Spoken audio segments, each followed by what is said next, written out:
Hello everyone, जय सिया राम।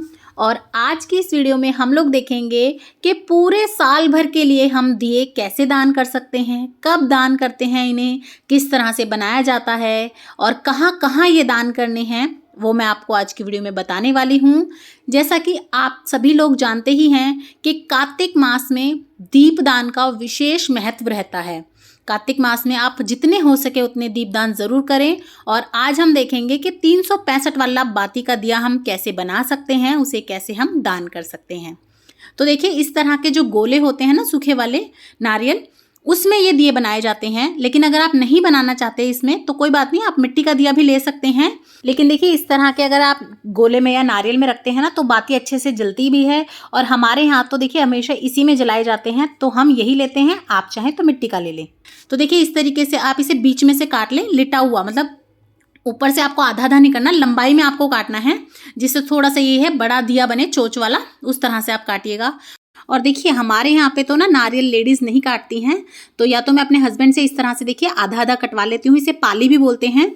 या फिर कई बार हस्बैंड नहीं होते तो मैं बेटे से पहले चक्कू लगवा लेती हूँ, उसके बाद काट लेती हूँ। तो हमारे यहाँ पे ना पहले अपने आप से जो है नहीं काटा जाता है। या तो आप बच्चा छोटा है तो चक्कू लगवा लें, नहीं तो अगर कोई पूरा काट सकता है तो इस तरह से कटवा लें। और अगर आपके यहाँ पे ऐसा परहेज ना हो तो आप खुद भी काट सकते हैं। तो देखिए, इस तरह से काट के आप चाहें तो 5 बना सकते हैं दिए, 11 बना सकते हैं, 7 बना सकते हैं, 21 बना सकते हैं।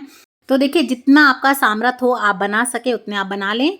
उसके बाद देखिए, इसकी बाती बनाएंगे तो बाती बनाने के लिए आप इस तरह से मोली ले सकते हैं, या जो कच्चा सूत आता है वो भी ले सकते हैं। रुई की बाती थोड़ा अवॉइड करते हैं, क्योंकि अगर आप रुई की 365 बाती लेंगे ना तो वो बहुत मोटी हो जाती है। और देखिए, कच्चे सूत में इस तरह से तार होते हैं ना, तो ये तार गिन लिए जाते हैं। और कलावा भी कच्चा सूत ही माना जाता है। तो आप देखिए, इस तरह से कलावा ले लें और आप पहले गिन लें कि आपका जो कलावा है या कच्चा सूत है वो कितने तार का है। क्योंकि ये कई बार 3 तार का होता है, 5 का होता है, 7 का होता है, अलग अलग जो है तार के कलावे आते हैं मार्केट में। तो आप गिन लीजिएगा। मेरा यहाँ पे ये देखिए 3 तार का कलावा है, तो मैं 3 का ही आपको हिसाब बता रही हूँ। बाकी जितने का भी आपको हो आप वो कर लें। तो देखिए, आप इस तरह से लंबाई देखिए इतनी बहुत रहेगी और ऐसे नाप लें। आपको 1 2 3 4 5 6 ऐसे करते हुए 122 लपेटे देने हैं। तो देखिए, इस तरह से आप 122 लपेटे दे दें। मेरा यहाँ पे आपको थोड़ा सा स्पीड में दिख रहा है, क्योंकि मैं आप लोगों को दिखाने के लिए बना रही हूँ। पर आप लोग बहुत आराम से बनाइएगा, क्योंकि गलती आपकी जो है ना होनी नहीं चाहिए। कोई भी आपकी जो गिनती है वो घटनी बढ़नी नहीं चाहिए। तो 122 अगर आप बना लेंगे और 122 को 3 से गुणा करेंगे तो वो होता है 366। तो देखिए, इस तरह से मेरे जो बीच में उंगली है, आगे और पीछे दोनों तरफ को आपको गिनना है। ऐसा नहीं है कि आप एक सर्कल करेंगे उसके बाद आप एक करेंगे, नहीं। जैसे नीचे से पकड़ा, ऊपर तक गया 1, पीछे से घुमा के आया नीचे तक 2, ऐसे करना है। और उसके बाद आपको इस तरह से कैंची से कट करना है। और आप इस तरह से अगर देखिए, जैसे मैंने कट कर लिया है, आपको वीडियो में दिखाई दे रहा होगा, आप देखेंगे आपके पास 366 बाती बन जाएंगी। और हमें चाहिए 365, तो हम इसमें से बस एक बाती इस तरह से निकाल देंगे। बहुत ही सिंपल तरीका मैंने आपको बता दिया है। और अगर आपको जैसे मान लीजिए इस तरह से नहीं बनाना है, कि हमसे मिस्टेक हो जाती है, भूल जाते हैं, कोई दिक्कत नहीं है। आप उस केस में क्या करेंगे, 10-10 की गुच्छी बना लीजिए। कलावा लीजिए, अपने हाथ पे लंबाई के हिसाब से लपेटिए और 10, जैसे मान लीजिए 3 है आपके, तो आप 3 को अगर 10 बार करेंगे तो 30 हो जाएगा। तो 30 बना ली हमने। इसी तरह से 30-30-30 बनाएंगे तो आपको 10 बनानी पड़ेंगी, तो उससे हो जाएगा 360। फिर उसके बाद आप 6 और बना लें, तो आप इसी तरह से फिर 60 बना लें, फिर 5 बना लें। तो इस तरह से भी आप 365 बना सकते हैं। देखिए, इस तरह से अगर आप हाथ में नहीं लपेटना चाहते तो इस तरह से आप लंबी लंबी, ये देखिए 1 2 और ये अब तीसरी वाली आ जाएगी, इस तरह से, फिर चौथी, 5वीं, इस तरह से आप जो है किश्तों में करके भी अपनी 365 पत्ती तैयार कर सकते हैं। और अगर आपके कलावे की तार ज़्यादा हैं तो आप उसी हिसाब से मल्टीप्लाई कर लें, जैसे 5 तार का है, 7 तार का है, और फिर उस हिसाब से आप बना लें। तो देखिए, इसी तरह से मैंने 5 के लिए अपनी जो है तैयार कर ली है बाती। इस तरीके से आप बना लें। और आप हल्का सा नहीं, से हल्का सा बट दे तो वो खिलेंगी नहीं। और इस तरह से जो है एक ही बाती लगेगी, वो देखिए मोटी सारी एक ही लगेगी। उसके बाद देखिए, आप अपनी बातियों को दिए में लगा लें, चाहे तो मिट्टी के दिए हों, चाहे तो नारियल के दिए हों, इस तरह से आप बाती लगा लें। उसके बाद देखिए, हमें इसमें घी या तेल भरना है। अगर हो सके तो आप देसी घी भरें, सबसे उत्तम रहता है। लेकिन अगर आप देसी घी नहीं यूज़ करना चाहते तो कोई दिक्कत नहीं है, आप तिल का तेल भी यूज़ कर सकते हैं। और अगर तिल का तेल भी आप नहीं ले सकते, कि शुद्ध नहीं मिल रहा है या नहीं ले सकते, तो आप सरसों के तेल का भी इस्तेमाल कर सकते हैं। कोई बात नहीं, देखिए अपने जैसा आपका सामर्थ्य है उस हिसाब से अगर आप सच्चे दिल से जो भी करते हैं वही भगवान तक पहुंचता है। अगर आपकी इतनी सामर्थ है कि आप देसी घी के लगा सकते हैं, तो फिर आप देसी घी के ही लगाइएगा।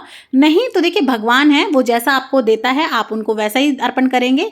तो भगवान से प्रार्थना करें कि अगर इस बार नहीं भी लगा पा रहे हैं देसी घी की, तो कोई नहीं, भगवान इस लायक बनाओ कि हम अगली बार देसी घी के लगाएंगे। तो देखिए इस तरह से आप अपनी बत्तियों को पहले एक तरफ से डुबो लें, उसके बाद आप जो है दूसरी तरफ अपना घी तेल जो भी आप भर रहे हैं वो इस तरह से आप भर लें। और देखिए मेरी एक सब्सक्राइबर ने मुझसे पूछा था कि मैम इन्हें हमें अलग अलग बनाना है या हम एक दिन पे भी बना के रख सकते हैं पहले से ही। तो देखिए पहले से ही आप बना के रख लें, बहुत अच्छा भी रहेगा, आपका जो है टाइम भी कम लगेगा और एक बार आप बत्ती का काम करेंगे तो आपका एक बार में काम निमट जाएगा। उसके बाद आप इसे कहीं भी रख दें उठा के, और जब जब जहाँ का दिन पड़े वहाँ वहाँ आप दिए जोड़ लें। देखिए सबसे पहले हमें इसका पूजन करना है, तो आप पूजन ज़रूर कर लें, चाहे तो इकट्ठे कर रहे हों चाहे तो अलग कर रहे हों। तो देखिए खील ले लें आप इस तरह से हाथ में, जो हमारी दिवाली वाली खील होती हैं वो ले लें। और उसके बाद आपके चाहे तो चुन्नी का आप कोना ले लें, चाहे तो साड़ी का पल्ला ले लें कोने में से, उसी में थोड़ी खील रखें आप। हल्का सा जल का छींटा देना है, जल ज़्यादा नहीं लेना है आपको, नहीं तो बाद में जो है जलने में खराबी रहती है। और इस तरह से फेरते हुए आप सभी जो अपने दिए हैं उनमें इस तरह से ये खील छोड़ दें। तो देखिए इस तरह से मिनसा जाता है, जब भी कोई दान आप करते हैं तो मिनस के ही करें। और देखिए थोड़ी थोड़ी सी खील और डाल दें आप अपने दिए में, क्योंकि दिया जब भी आप कोई जोड़ते हैं ना तो खाली कभी नहीं जोड़ना चाहिए, उसमें कुछ दाने डाल के ही जोड़ना चाहिए। साथ ही में देखिए मैं इसमें यहीं पे कटोरी रख दूंगी ये, ताकि जब हम दिए अपने रखें जहाँ भी हम जोड़ेंगे तो उसको नीचे आसन भी ज़रूर से देना होता है, डायरेक्ट ज़मीन में आपको दिए नहीं जोड़ने हैं। तो थोड़े खील या चावल का पहले आसन दीजिएगा आप, उसके बाद आपको अपना दिया रखना है। तो इस तरह से आप अपने दिए बना लें, उनका पूजन कर लें, इसके बाद आप अपने दियों को जोड़ सकते हैं। तो देखिए हाथ जोड़ लें आप इस तरह से अपने, जब भी आप दिया मिनसते हैं, कुछ भी चीज़ आप मिनसते हैं ना, तो इस तरह से प्रणाम ज़रूर करते हैं, चुचकारते ज़रूर हैं।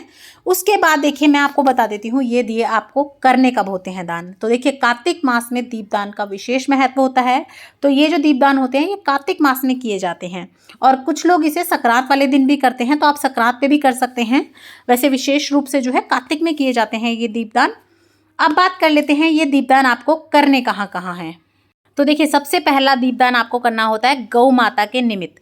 तो देखिए आप गोपाष्टमी वाले दिन इसे कर सकते हैं, सबसे पहले गोपाष्टमी ही आएगी, तो आप गोपाष्टमी वाले दिन गौशाला में जाके इस दीपदान को कर सकते हैं।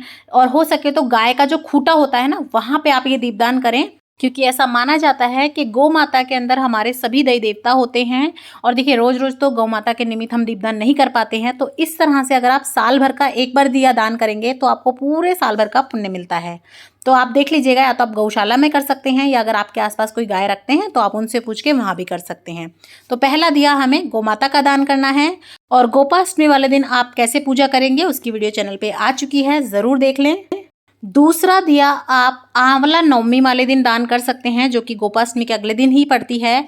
और आंवला के पेड़ की पूजा अर्चना कार्तिक के महीने में करने का विशेष महत्व रहता है। और देखिए वैसे हम साल भर नहीं आंवला का जो है पूजन कर पाते हैं, और वैसे भी ऐसा कहा जाता है कि जितना पूजन मूर्तियों का या फोटो का करने से आपको लाभ नहीं मिलता, उतना जो है आप अगर वनस्पति का पूजन करते हैं तो आपको शीघ्र उसका जो है लाभ मिलता है। इसीलिए व्रत वगैरह में जो है पेड़ों का पूजन करने का विधान बताया गया है। तो आप जो दूसरा दिया है अपना वो आंवला में दान कर सकते हैं, आंवला दीप दान कर सकते हैं।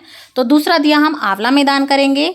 तीसरा दिया हमें करना होता है दान हमारी तुलसी माता के निमित्त। देखिए वैसे तो हम अपनी तुलसी माता के निमित्त करते ही हैं दीपदान, पूरे साल भर अधिकतर सभी लोग करते हैं। लेकिन अगर आप जैसे भूल चूक हो गई है, बीच में रह जाते हैं, तो अगर आप इस तरह से 365 वाला दिया दान कर देते हैं तो उससे क्या होता है, आपका पूरे साल भर का एक ही दिन में अच्छे से साफ सुथरा दिया दान हो जाता है। तो आप तुलसी माता के निमित्त कर सकते हैं। उसके बाद देखिए आपका जो चौथा दिया होता है वो हमें दान करना होता है हमारा गंगा जमुना माता का। तो देखिए अगर आप कार्तिक नहा रहे हैं तो बहुत ही अच्छी बात है, तो आप पूरे महीने ही गंगा जमुना की कहानी सुन रहे होंगे, आप जो है गंगा स्नान भी कर रहे होंगे। और कार्तिक में जो है गंगा जमुना के स्नान का विशेष महत्व रहता है। तो आप उनके अगर कहीं जाके नहा रहे हैं किसी भी नदी वगैरह में तो आप वहाँ जाके दान कर दें, लेकिन हर बार पॉसिबल नहीं होता कि जाया जाए, तो उस केस में आप जो है गंगा जल आप किसी बर्तन में भर लें और उसको गंगा जमुना मानकर उनके आगे हाथ जोड़कर मन में ध्यान कर वहाँ अपना दिया जो है आप जोड़ लें। ऐसा माने कि यहीं ये गंगा जमुना है माता, और वहाँ पे आप अपना दिया जोड़ सकते हैं। और इस तरह से आपको पूरे साल भर गंगा माता जमुना माता के निमित्त दीपदान करने का लाभ मिलेगा। उसके बाद आप अपना 5वां दिया जो है पीपल के पेड़ के नीचे ज़रूर जोड़ें, क्योंकि देखिए पीपल के पेड़ का जो है पूजन बहुत विशेष बताया जाता है और रोज़ रोज़ पॉसिबल भी नहीं हो पाता कि आप पीपल में जाके दीपदान करके आएँ। और वहाँ भी लक्ष्मी माता और विष्णु भगवान का वास माना जाता है, तो लक्ष्मी माता भी आपसे प्रसन्न रहेंगी।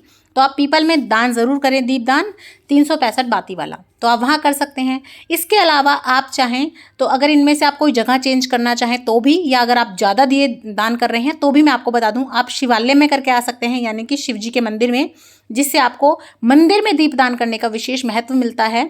उसके बाद आप जो है मंदिर की चौखट पे एक दिया दान कर सकते हैं 365 बाती वाला, जिससे आपको पूरे साल मंदिर की चौखट पे दीप दान करने का महत्व मिलेगा, जो है फल मिलेगा। आप बड़ के पेड़ में दान करके आ सकते हैं, तो इस तरह से आप बड़ के पेड़ में कर सकते हैं, केले के पेड़ में आप कर सकते हैं, जहाँ पर भी विष्णु भगवान का वास होता है। जो भी आपके दई देव हों, आप वहाँ पे पूरे साल भर का ये 365 दीप दान करके आ सकते हैं। और उसके बाद जो है आप अपनी दहलीज पे ये दान कर सकते हैं, इससे आपको पूरे साल भर दहलीज पे दीपक दान करने का फ़ायदा मिलेगा। तो देखिए, इसी तरह से जो है आप अगर 5 से ज़्यादा दीपदान करते हैं तो आप इन जगह पे दीपदान कर सकते हैं। और साथ ही में आपको कार्तिक महीने की पूरी पूजा, तुलसा जी का विवाह, उसकी पूजा और कार्तिक स्नान कैसे करना है, सभी वीडियोस चैनल पे मिल जाएगी, उन्हें भी ज़रूर देखिएगा। और अगर पसंद आए तो लाइक शेयर सब्सक्राइब करना ना भूलें, और कमेंट बॉक्स में जय सिया राम ज़रूर लिख दें। जय सिया राम।